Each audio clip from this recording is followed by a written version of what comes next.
বরমশাই এখন নিয়ম করে এই মাছটিকেই আনছে আমিষের দিনগুলোতে। এটা তেলাপিয়া মাছ। তোমরা নিশ্চয়ই বুঝতে পেরেই গেছো, বরমশাইয়ের মতে এই মাছটা নাকি অন্য মাছের থেকে একটুখানি সস্তা আর সাইজেও বেশ বড়। তো চলো এই মাছটাকে ভাবছি আজকে অন্যরকমভাবে বানাবো। তো সবার আগে তোমাদের সবাইকে তো ওয়েলকাম জানাতে হবে। তো বন্ধুরা, তোমাদের সবাইকে আমাদের চ্যানেলের আরও একটা নতুন ভ্লগে ওয়েলকাম জানাই। আশা করছি তোমরা সবাই সুস্থ আর ভালো আছো। আর তোমাদেরকে অনুরোধ জানাবো, পুরো ভিডিওটা কিন্তু দেখো আর আমাদের পাশে থেকো। তো দেখতে পাচ্ছ বন্ধুরা, আমি এই বড় বেশ মোটা মোটা সাইজের তেলাপিয়া মাছটাকে নুন হলুদ দিয়ে মাখিয়ে নিচ্ছি। আর আকাশ বাজার থেকে তো মাছ কাটিয়েই এনেছে, তো আমি শুধু মাছটাকে পরিষ্কারভাবে ধুয়ে তারপরে নুন হলুদ দিয়ে ম্যারিনেট করে রেখে দিচ্ছি। তারপরে কড়াতে চাপিয়ে দিলাম তেলটা একটু গরম হওয়া অবধি ওয়েট করে নেব। আর আজকের দিনটা তো আমি তোমাদেরকে জানাতেই ভুলে গেলাম, আজকের দিনটা হচ্ছে বৃহস্পতিবার। আর বৃহস্পতিবারে তোমাদের দাদার হাফ টাইমে ছুটি হয়ে যায়। তো এখানে আমি কড়ার মধ্যে তেল দিয়ে দিয়েছি। এবার তেলটা গরম হওয়ার পর মাছগুলো টুকটুক করে ভেজে নেব। আর বন্ধুরা, তোমাদেরকে সবাইকে রিকোয়েস্ট করব, যারা প্রথমবার আমাদের চ্যানেলের ব্লগটা দেখছো অবশ্যই কিন্তু চ্যানেলটা সাবস্ক্রাইব করে আমাদের পাশে থাকবে আর আমাদেরকে এগিয়ে যেতে সাহায্য করবে। তো বন্ধুরা, মাছগুলোর সাইজ যেহেতু বড় বড়, ওই জন্য দুটো করে দু পিস করে ভাজতে হবে। একটু বেশি তেল দিয়েছিলাম এই আশাতেই যে একসাথে মাছগুলো ভেজে নেব, কিন্তু হবে না, যেহেতু বড় তো বেকার মাছগুলো লেগে ভেঙে যাবে। আমি তো আবার যদি ভেঙে ফেলি মাছগুলোকে, নিজের উপরই ভরসা লাগে না, ওই জন্যই আমি দুটো করে ভেজে নিচ্ছি। আর হ্যাঁ, মিঠি কিন্তু স্কুল থেকে এসেও গেছে ততক্ষণে। আমি একটু দেরিতেই রান্নাটা বসিয়েছিলাম 12টার পর। মিঠি স্কুল থেকে আসার পর আমি ওকে স্নান টান করে তারপরে মাছের ঝোলটা, মানে মাছের যাই বানাবো সেটা মানে আমি ওই টাইমেই করে নিই। তার আগে জল টল ভরার ব্যাপারটা থাকে, তো সেই জন্য। তো ওখানে মিঠি আছে ওই রুমে, মানে বেডরুমে বসে আছে, আর আমি এখন রান্নাটা সেরে নিচ্ছি। আর এই যে দুইবারে মাছটা ভেজে নিচ্ছি, যেহেতু মাছগুলো বড় একসাথে ভাজা গেল না। আর তার সাথে আজকে একটু ভেবেছি মাছের তেল ঝাল টাইপের বানাবো সর্ষে দিয়ে। তো সর্ষে দিয়ে মাছের তেল ঝালে আলু যায় না, কিন্তু বাঙালি তো আলু ছাড়া চলে না। আর মিঠিকে আমি তার ভাতের মধ্যে আলু ছাড়া একদমই খাওয়াই না। এক পিস আলু আমি রাখি বেবিদের জন্য। একটু আলুর গুড ফ্যাট বা আলুর যে স্টার্চ কার্বোহাইড্রেট থাকে, এটা শরীরের জন্য ভীষণই ভালো। তো এমনিতে বড়দের জন্য আলু ভালো না, মোটা করে দেয়, যেরকমটা আমি হয়ে আছি, কিন্তু বাচ্চাদের জন্য খুবই ভালো। আর মাছের তেল ঝালে আলু যায় না, কিন্তু আমি ভাবলাম দিয়ে দিই, কারণ একটা তরকারি বানাই তার সাথে শুধু ডাল থাকে, তাই জন্য আলু ছাড়া খাওয়া যায় না। তো না হলে কিন্তু মাছের তেল ঝালে আলু যায় না। তো এখানে আমি মাছ ভেজে তুলে নিয়েছি, তারপর আলুগুলো ভেজে নিচ্ছি। আর আজকে মাছটা কিভাবে বানাবো ভাবলাম তোমাদেরকে শেয়ার করি। আমি কিন্তু সচরাচর কোনো রেসিপি শেয়ার করি না, কারণ আমি অত বড় রাঁধুনি নয়, কিন্তু ভাবলাম আজকে একটু শেয়ার করে দিই। তো তোমরা সবাই জানো কিভাবে কি রান্না করতে হয়, খুব ভালোভাবেই জানো আমার চাইতে, তাও আজকে একটু শেয়ার করে নিচ্ছি। তো দেখতে পাচ্ছ আমি ওই তেলের মধ্যে একটু কালো জিরা আর কাঁচা লঙ্কা দিয়ে দিলাম ফোড়ন। আর তার সাথে আমি কেটে রেখেছি কুচি করে পেঁয়াজ আর টমেটো আর আদা এখানে ইউজ করব না, যেহেতু মাছের তেল ঝাল। শুধু রসুনের আমি কয়েকটা কোয়াকে গ্রেট করে নিয়েছি, তোমরা চাইলে কুচি কুচি করেও কেটে নিতে পারো। আমি প্রথমেই বললাম আমার চাইতেও অনেকে অনেক সুন্দরভাবে মাছের তেল ঝাল বানাতে পারে। আমার জাস্ট মনে হলো আজকে একটু শেয়ার করি, কারণ তোমাদের দাদা যখন আগে মানে জব করতো না, ঘরে বসা ছিল ক্যান্সারের পর, ও কিন্তু প্রায় নিজের কুকিং রেসিপি শেয়ার করতো তোমাদের সাথে। তো আমি কিন্তু সচরাচর করি না, আমি শুধু আমাদের এমনি নর্মাল ঘরে কাজকর্ম দেখাই। কিন্তু হ্যাঁ, ঘরের কাজকর্মের মধ্যে রান্নাটাও তো একটা পার্ট। তো আজকে ভাবলাম একটু তোমাদের সাথে শেয়ার করেই নিই।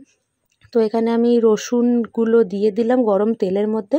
তারপরে ওর উপরে আমি দিয়ে দিলাম পেঁয়াজ কুচিগুলোকে। এটা একটু লাল লাল করে ভেজে নেব, বেশি পুড়ানো যাবে না, মানে বেশি লাল লাল করে কড়া করে ভাজা যাবে না। তারপরে ওর উপরে আমরা টমেটো কুচি দিয়ে দেব।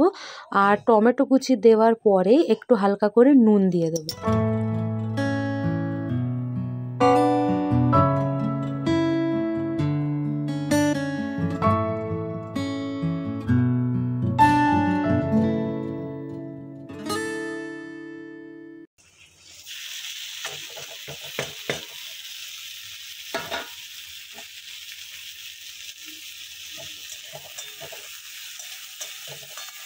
অ্যাকচুয়ালি তোমাদের দাদা আমাকে রিসেন্টলি একটা মোবাইল রাখার স্ট্যান্ড কিনে দিয়েছে, বাট ওখানে না একটু জায়গার শর্টেজ হচ্ছিলো, সেই জন্য আমি স্ট্যান্ডটা ইউজ করতে গিয়েও করতে পারলাম না, এক হাতেই ফোন ধরে করতে হচ্ছিলো।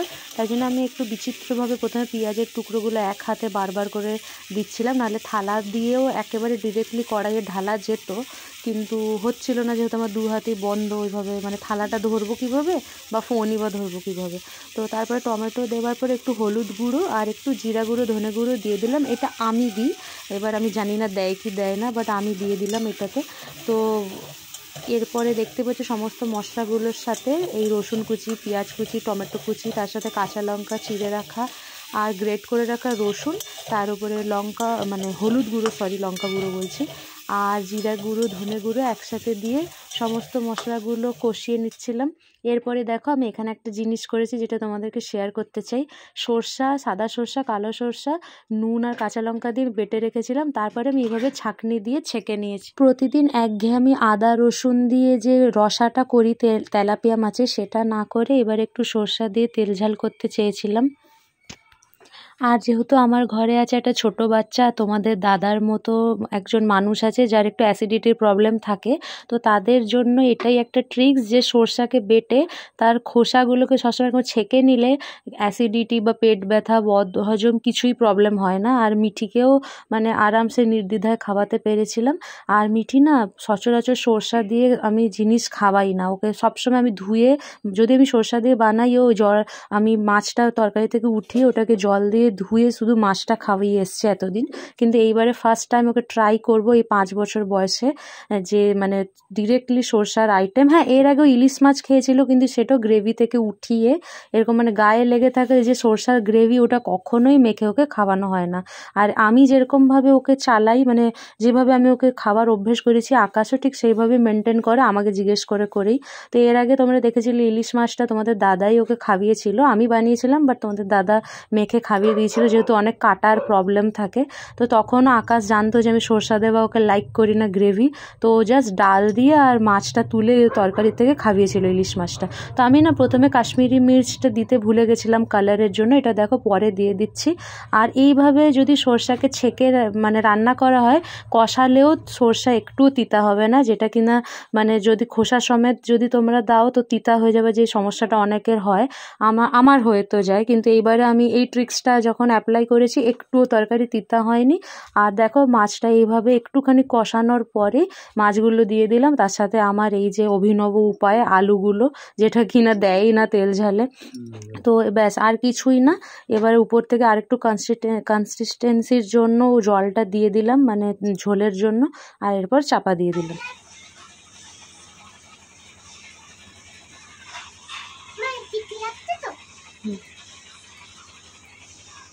কি করবে কাপটা নিয়ে, কি করবে?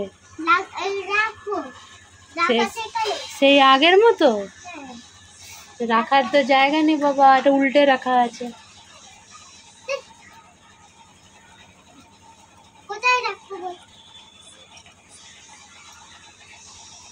স্যাড হও, স্যাড, রাখার তো জায়গা নেই লালা।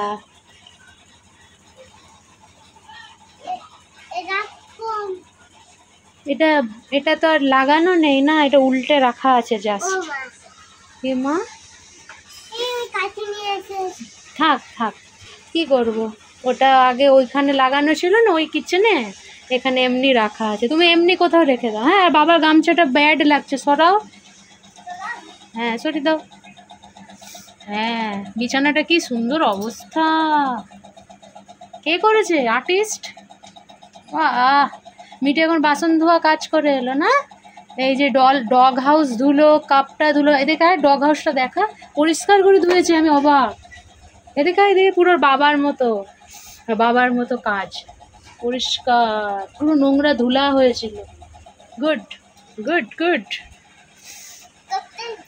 হ্যাঁ, দেখা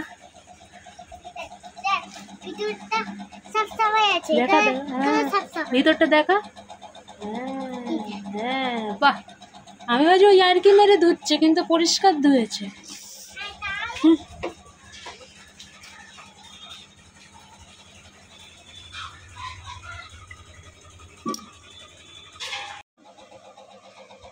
দেখা দেখো তোমরা, দেখো তোমরা, আমার মেকআপ ব্লাশারের সেটটা নিয়ে চলে এসছে।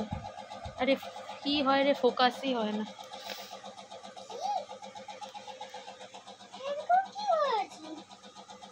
মাম্মা ওটা মেকআপ করো না, ওটা কি পেন্টিং নাকি? তো পেন্টিং না না, তুমি সরাও, আমি রেগে যাচ্ছি।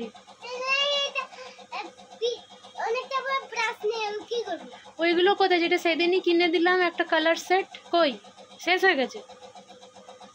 কোথায় যেগুলো কিনে দিয়েছিলাম, কই বল, দেখা তো। হ্যাঁ দেখো শেষ হয়ে গেছে। মেকআপ নিয়ে খেলা কিসে ছোট বাচ্চা? ও কি বলছে আমাকে, আমি ওই জন্য তোমাদের জন্য ভিডিও অন করলাম। এই যে একটু আগে মেকআপ করতে দিইনি, কি কি বলছে, বলে কি রাগ করে আমি বিছানা ঘেটে দিয়েছি। কি কি বললি লালা? হ্যাঁ রাগ করে কি করেছিস? মেকআপ করলাম না। হ্যাঁ আর কি কি করেছিস রাগের মাথাতে?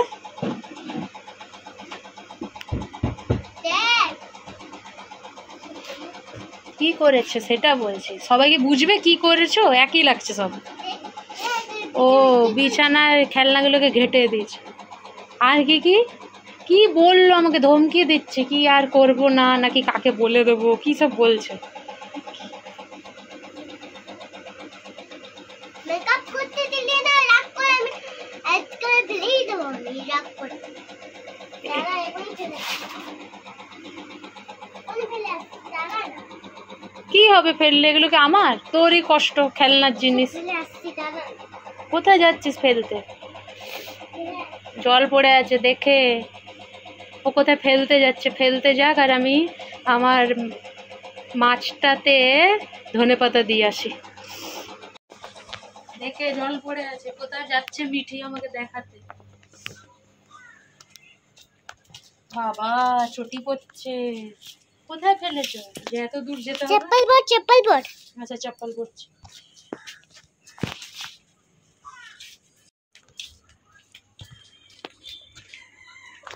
রে বাবা, ও বাস জুম করতে হবে না রে বাবা রে, জুম করতে হবে না, তাহলেই তো দেখা যাবে। এইটা পুরা রাগ করে ফেলে দিয়েছি, কিন্তু রাগ করে ফেলে দিয়েছে রে, রাগ করে পুরা ফেলে দিয়েছে। আর আর নষ্ট হবে না। রাগ কমানোর জন্য কি করতে হবে? মেকআপটা দিতে হবে, ব্লাশারটা। হ্যাঁ ও ঠিক আছে, বাবাকে বলবো আর একটা কিনে দিতে। হ্যাঁ আর কি করবে, ফেলেই দিয়েছি রে। কোথায় ক্যামেরা রাখছো? আমি তো এখানে আছি, পুরা তো ফেলেই দিয়েছি। আচ্ছা ঠিক আছে, আমি নাইটিটা উঠিয়ে আনি। দেখো কে করেছে, এই দেখো, এই দেখো, আবার উঠাতে নিচে, নিজেই রাগ করে। দাও আমাকে, দাও আমাকে, দাও ফোনটা দাও। নিজেই রাগ করে আবার নিজেই তোলে। কি বাবা রে, বাবা রে, বাবা রে, গিদ্দু মহারাজ বিরাট।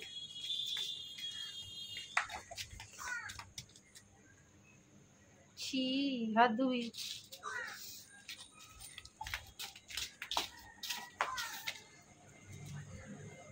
ভিজাটাকে পাড়াচ্ছে দেখো, আবার রাগ কমে গেল, তুলে নিয়ে এলো। আচ্ছা আমি তোমাকে আজকেই রাতেই ওয়াটার কালার কিনে দেবো। ওই ওয়াটারগুলো মাত্র 20 টাকা না কত নিয়েছিল, 2 সেট হয়ে গেছে, ওটা কিনে দেবো। হ্যাঁ না না না না, এখন ভাত দেবো, ভাত ভাত। তুই তো বললে একটু একটু করে খাবি।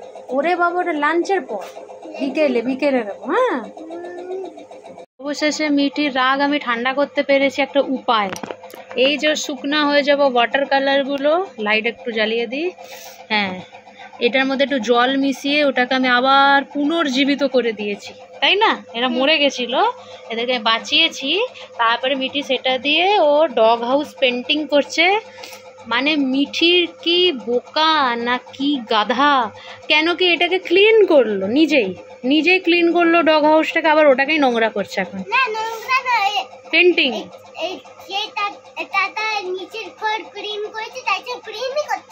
ও আচ্ছা আচ্ছা, ও দাদাদের রুম ওরা কালার করছে নিউ নিউ ভাবে, সেই জন্য মিঠিও কালার করছে, কারণ মিঠির এটা হাউস। হ্যাঁ না, খুব ভালো হাউস। আচ্ছা তোমার হাউসে থাকতে দেবে? কাকে কাকে থাকতে দেবে? মাকে, বাবাকে, আমি।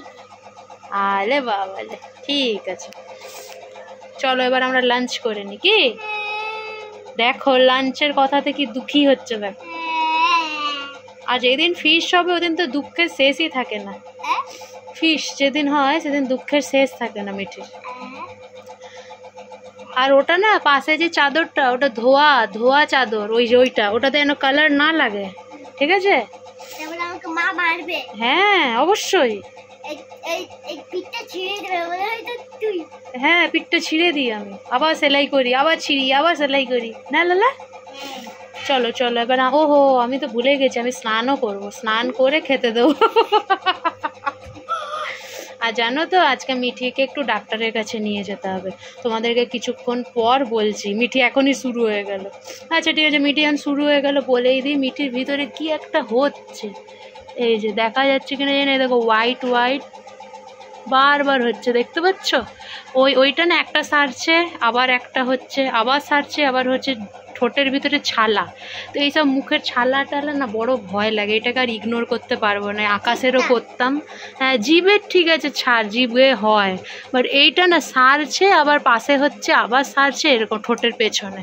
তো এই মুখের রিলেটেড আমি আর ইগনোর করতে পারবো না। 2-3 দিন 4 দিন ধরে দেখছি কমছে, পাশে আবার হচ্ছে।